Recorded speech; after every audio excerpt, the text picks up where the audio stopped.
এটা মনে করি একটা ভেস্তে, এটা একটা ভেস্তে আমাদের জন্য। মানুষ মরে গেলে ভেস্তে তো জেগে যায়, কিন্তু আমি আগেই পেয়ে গেছি এটা ভেস্তে। আর মিস করি, সন্তান আছে তো ঈদ সামনে, একটু মিস তো করতেই হবে, মিস করি আর কি সন্তানটাকে। আমার ছেলে একটাই, ও খোঁজ খবর কি আমি রাগ করেই চলে আসছি, এই জন্যই ওর একটু অভিমান যে আমি কেন আশ্রমে গেলাম, একটু রাগ করেই আসছি।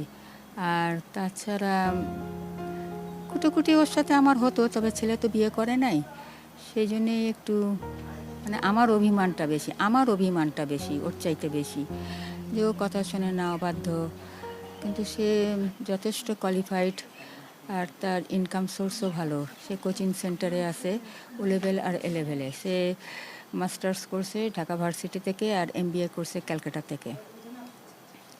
আর আমার দেশের বাড়ি কলকাতা, ওখান থেকে আমি অনার্স মাস্টার্স করি ইকোনমিক্সে।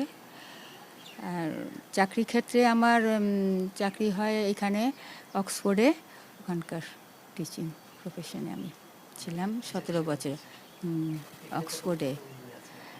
এখানে আমার নভেম্বরের 20 তারিখের ভিতরে মনে হয় আসছি, আমার ঠিক মনে নাই, 4 মাস। সবাই ভালো, কেউ খারাপ না। তবে দেখেন, চলার পথে খুঁটিনাটি হয়েই থাকে চলার পথে, এটাকে ম্যানেজ করে ফেলতে হয়।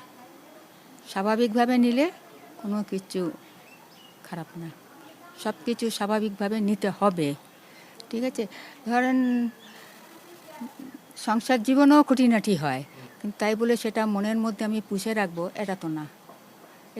এখানেও ঠিক তাই, আমি পুষে রাখাটা আমি ভালো মনে করি না, ওটাকে ক্ষমার দৃষ্টিতে দেখতে হবে। বৃদ্ধাশ্রমে সব ধরনের মানুষ থাকে। ধরেন আমাদের যে MD, উনি কিন্তু রাস্তা থেকেও অনেককে আনছেন ভালো হবার জন্য, ভালো করার জন্য। তো মোটামুটি ভালোর দিকেই সবাই থাকে, মোটামুটি সবাই ভালো, এখানে খারাপ কেউ না। দেখুন, রাগ এক সময় ঠান্ডা হয়ে যায়, কিন্তু অভিমান ঠান্ডা হয় না।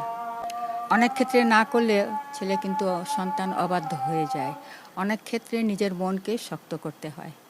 আমার মুখে থাকবে ভালো, অন্তরে ভালোবাসা থাকবে, কিন্তু মুখে শাসন থাকবে। ভালোবাসাটা আমার অন্তরে, কিন্তু ছেলে যদি মার দিকে দৃষ্টি নিক্ষেপ না করে, তখনই হয়ে যায় অন্যরকম।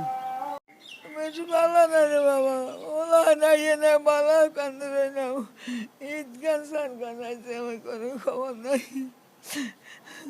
বউ ভালো না রে বাবা, বউ আছে তাই না, কে চাইব।